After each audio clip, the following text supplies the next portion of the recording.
In the midst of this week's Parsha, the Torah, while discussing the korbanot, the offerings, tells us about a process which is to be utilized in order to remove the holiness from the utensils which were used in order to prepare, or in this case, to cook the korban.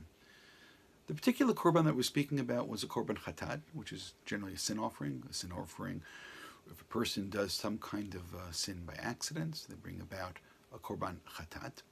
And over here it speaks about different types of utensils.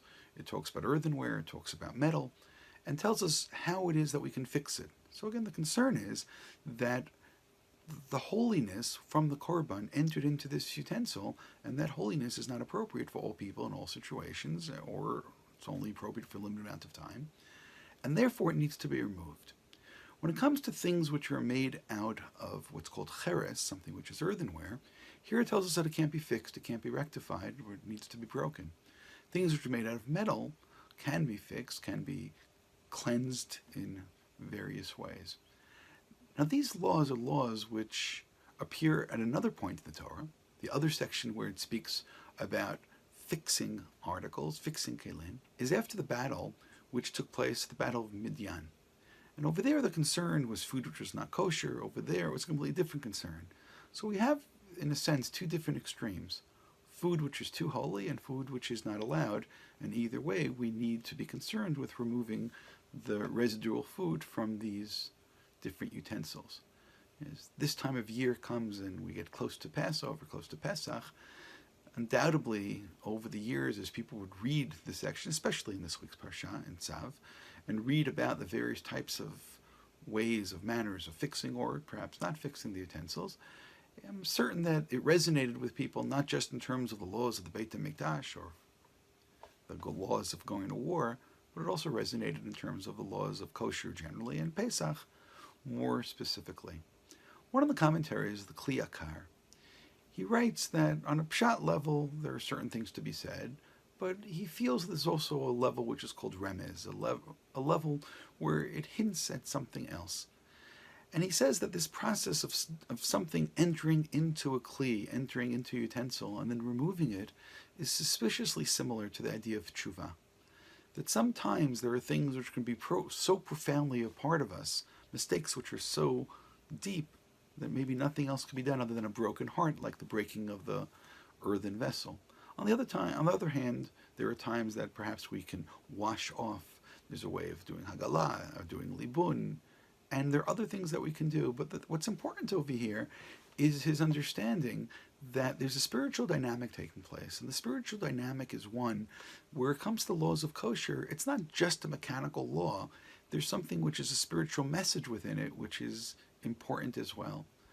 As he was discussing this, it brought to me another memory. I remember years ago Rabbi Soloveitchik was discussing a passage in the Talmud. The passage tells us about one of the sages, who was tortured and then eventually executed. When he was tortured, they took fire and they put him aflame. They wrapped him in the Torah that he was learning, and they put then certain pieces of cloth and they made them wet in order to prevent his rapid death and rather to have him suffer as long as possible. As this was taking place, he was questioned by his students who said, Rabbi, how can we see you like this? And he said that had I been attacked by myself, then perhaps it would be difficult. But they didn't just attack me, they attacked the Sefer Torah as well. And he expressed absolute confidence that he, namely God, capital H, who's going to take vengeance on the Torah, will take vengeance for him as well. The executioner, who we can imagine was a Roman executioner, somebody who's done this professionally, who's killed many people, was nonetheless touched by this. And as he was listening to this, he turned to the rabbi who was being tortured and said, if I remove the wool and I increase the flames, will you bring me into the world to come? Will I have a share in the world to come? And the rabbi said, yes. He said, swear. And he swore. He removed the wet cloths and he increased the flames, and Rabbi Chanina ben Tadyon passed away. And there is a whole discussion that should take place in terms of the propriety, in terms of the halacha of what just now happened, but now is not the time. And then he too jumped into the flames and he died as well. And a voice came out and said that the two of them, the holy rabbi who died being martyred for teaching Torah to the Jewish people, together with his executioner, both of them are invited to the world to come. And Rabbi Soloveitchik questioned, and he said, this executioner, he did one act. He wasn't Jewish. He was a murderer. He was somebody that, based upon looking at his life in objective terms, should have had no share in the world to come whatsoever. And Rabbi Soloveitchik said, well, sometimes people can convert by going into a mikveh. Sometimes people can convert by going into fire. And by saying that, he was utilizing, and perhaps this was not meant to be a literal interpretation, but what he was doing is the same thing as the Kli Yakar.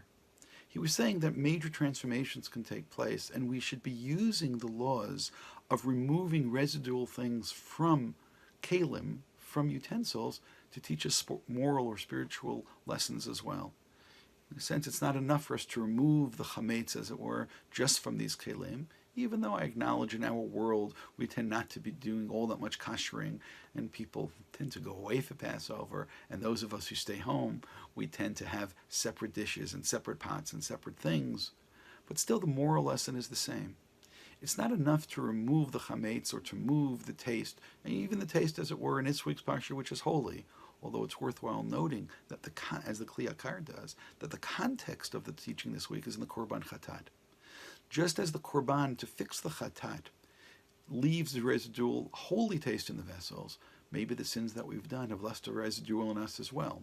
And it's not enough just to remove the things technically or mechanically from the utensils. We also should be thinking spiritually, how do we remove our mistakes and how do we remove our sins from our hearts and our personalities as well? Hopefully it's not as dramatic as the executioner, his life was really so difficult that perhaps he needed to jump into the fire in order to change everything he's done in the past. Most of us don't need things, hopefully, as dramatic as that, but it's worthwhile to be thinking about the cleansing that takes place and how we can make ourselves into holy utensils as well.